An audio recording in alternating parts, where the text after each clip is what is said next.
Hello, I'm Alex and welcome to ProCarShow. We're doing something slightly different today. We're going to be fitting some EBC double sintered brake pads to the front of this MT-09.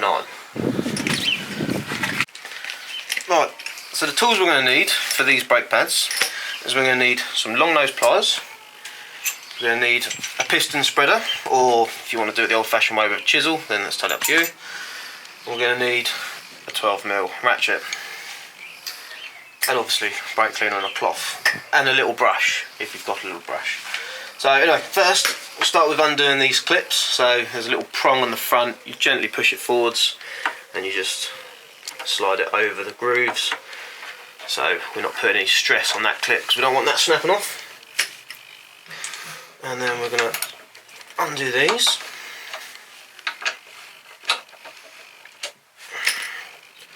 Because that's how we do it. Obviously we're not bleeding them today, we're just doing a pad swap.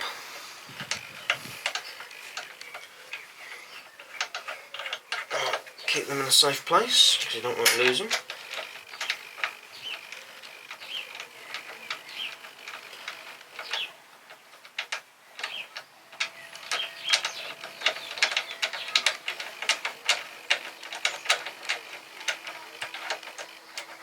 Right.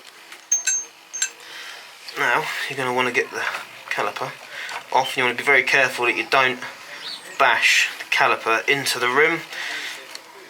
The last thing you want to do is take chunks out of your paintwork. Alright, so we've got the anti-rattle plate, we've got the old pin, and we've got some split pins that are holding the pads in. You can see it from the other side, it's just old worn pads.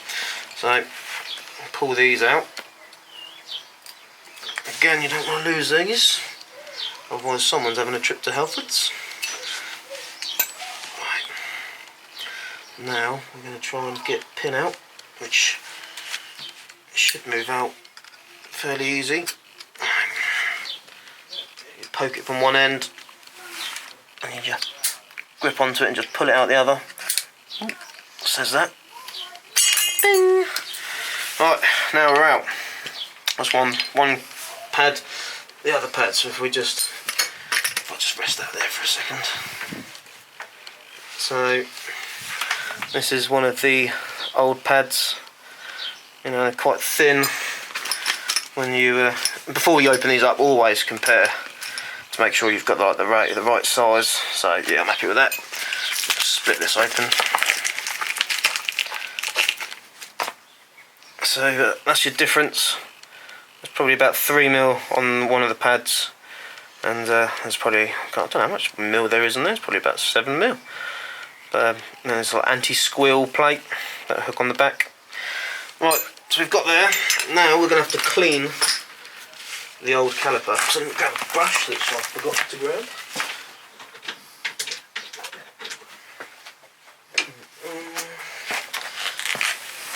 So, alright, we've got some brushes. What you don't want to be using is anything too coarse, so don't go grabbing your steel wire brush because you're going to fuck things up. So, because obviously we're going to be wanting to clean around these pistons, because when we're going to push them back, we don't want to be pushing back dirt behind the dust seals. Right, let's get some cleaner.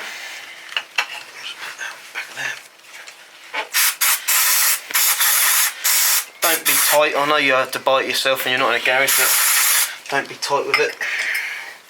But give it a good clean.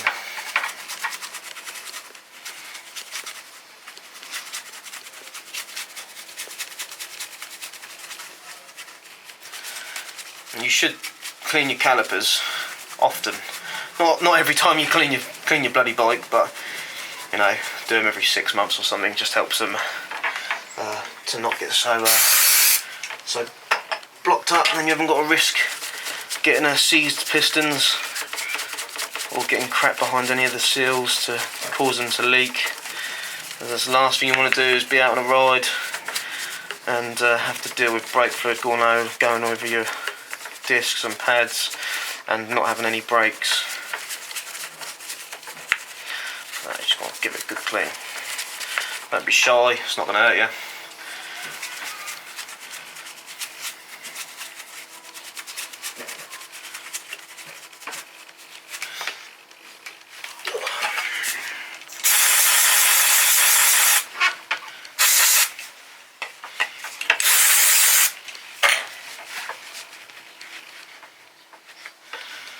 You might notice some of the brake fluid, brake cleaner might sit in the pistons, so pour them out, because what you want is you want them to be dry, and brake fluid will evaporate, but you can always help it evaporate, and also whilst it's liquid you can wipe all the crap off.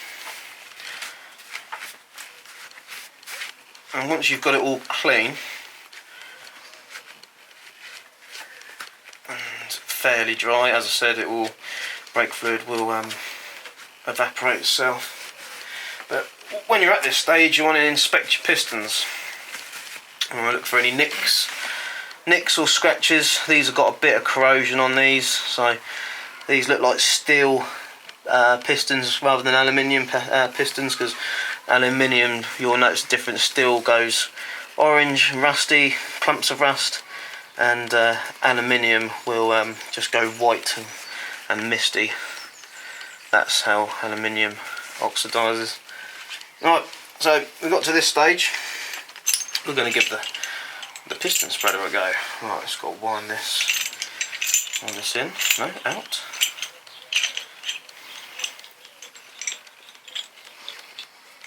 Right, obviously they're quite cheap, these ones, so they're not even Amazon special, that is.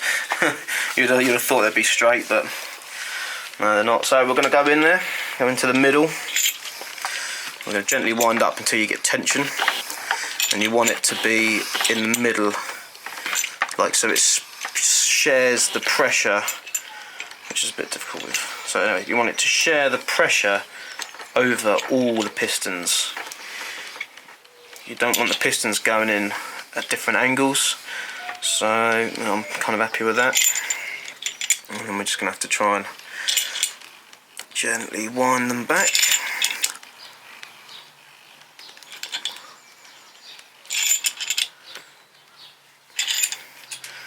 Which they are going backwards now. And just double check, make sure they're all going in, evenly. Just reposition that. Obviously this is just a cheap pair of spreaders. Right, I'm hoping that is enough. Looks like they're back in. Let's see, what we'll do is we'll get the new ones, and before grease them all up, I'm just going to loosely put them in there to give me an idea on if they are wide enough to go over the disc. The last thing you want to do is put it all back together and then not be able to get over the disc. So I looked at that and thought, yeah, I've got about 6mm in the centre. Yeah, I'm happy with that. I might actually give them, just for safekeeping, just give them a little bit more of a spread, just for the sake of it, of not having to do it twice. Just give them a little push back. Right, that'll be plenty. Right, now we need to get our copper grease. Right, I'll have to remember I put that. A few moments later. Right, resume. I've got my do not eat this, it's not chocolate. Something else other than chocolate might be coming out the other end of you, unless you're in a hospital. One of them. Right, so what we're going to do is we're just going to, obviously where the pistons go, so piston's going to sit across the back of here. You don't need loads, it's just to kind of help it from sticking at times. So right, that'll do that one, and you don't want to get it on the surface of the pad. So you're probably thinking, oh Alex, why aren't you wearing gloves? Nah, man, don't need gloves. It's not like I'm using sharp tools.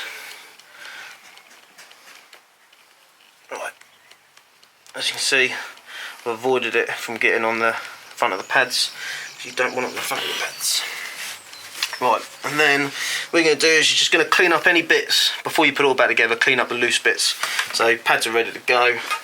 Put a bit of brake fluid on there. Give it a little brush. So try not to bend it. You don't want to bend it. Just got to be gentle. It's not going to be perfect. you got to think that there's years of brake dust stuck to this, so unless you're going to put it in an ultrasonic cleaner, a brush is going to be better. Brush every 6 months or so, or even if you hardly do anything, you just do it once a year, it's got to be better than never doing it. And plus, at the end of the day, you want your brakes to work, so you might as well spend, you know, half hour of your day just cleaning them up. Right, that's that. And then we'll go for the bar. This is the bar that the pads sit on. Split pins go on the sides to stop the bar from falling out. You want to give that a bit of a clean up, because obviously you don't want it to be a bit rougher on this one because it's a bit harder. You don't want it to be the pads getting stuck on it because there's rough areas. And then I'll show you what you've got to look out for when you're changing these. Sorry, not changing these, you're cleaning these up. Because some people just think, oh, you've got to clean them and put them back in. Yeah, that's all great and everything, but having a clean bit of metal and a warped or damaged bit of metal is a different story. So, looks better than it was.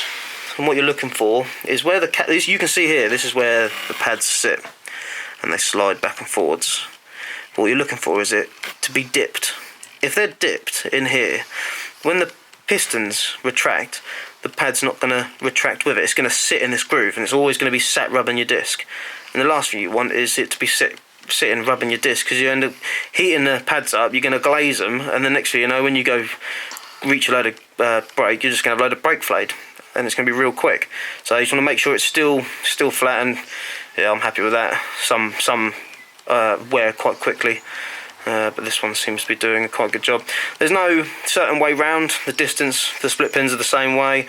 There's, you know, it's just a flat end both ends. And so this is the most like awkwardy bit. You've got to get your pads in there, and there's no way round with these pads. It's not like a left and a right, because they're new pads, so you haven't got to worry about left and a rights. So slide them in, turn it up the other way. And this is what I can sometimes find to be the most fiddliest bit. So what I should have done was remembered which way around this goes.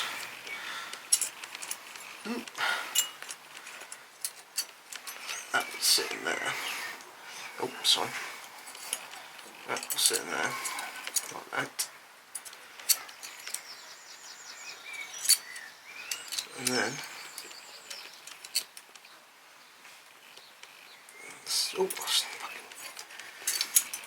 my brain. Right, now we need the pin, which I'll probably put a dab of copper grease on the slide just to help it slide along. It doesn't need loads.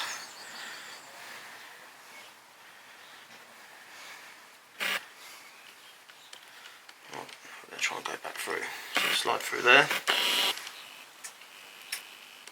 That's one.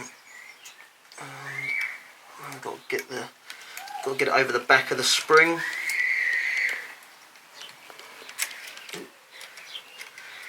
Some people even leave these out because they just can't be bothered with it. You find a lot of track people will leave the actual anti-rattle springs, anti-squeal springs, however you want to look at it. They'll leave them off because they can't be bothered to deal with the hassle of trying to do quick on-track pad changes. Right, so we've just got to get that pin back through there.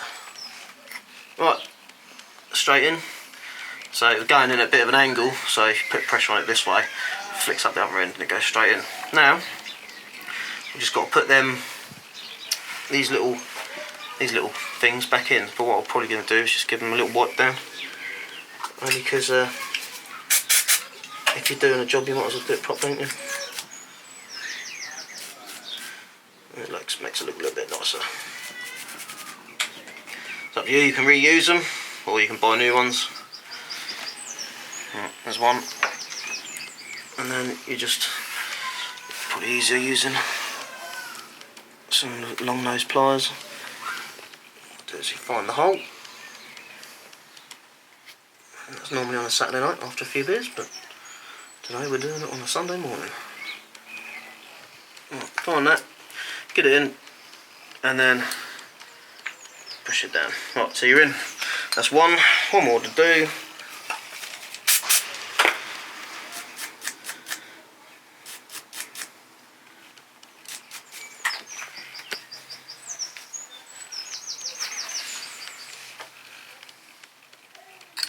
Push it over. You can push the slider over to the side just so you can see it, and then you got to try and find the hole. Let's try with my fingers this time, see if I can get in there. Right, straight in. There we are. Looks good. So there's your pads then. Pads sat. Just got to move them, spread that one apart because it's moved over.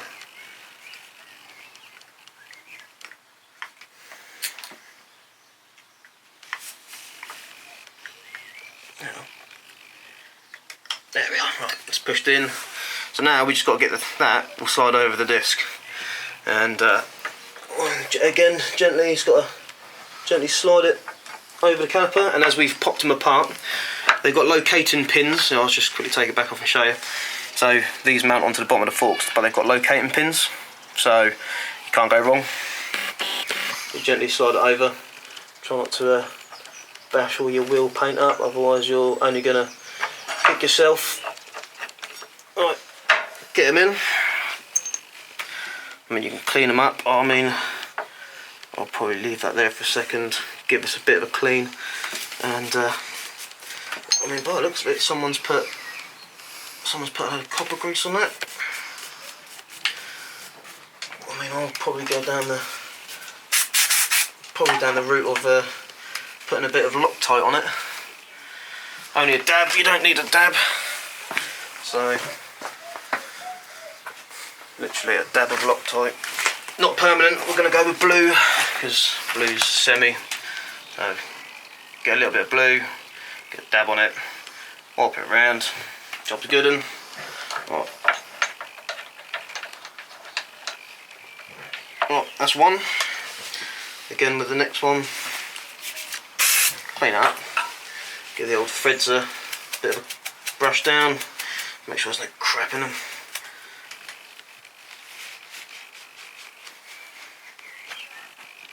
Again, a bit of blue Loctite. Get it in there. Slide that one back in. Right.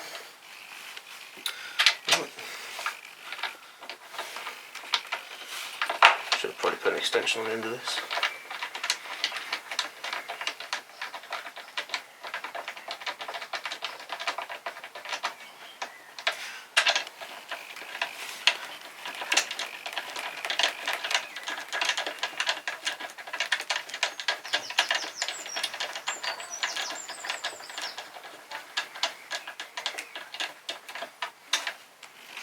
Right.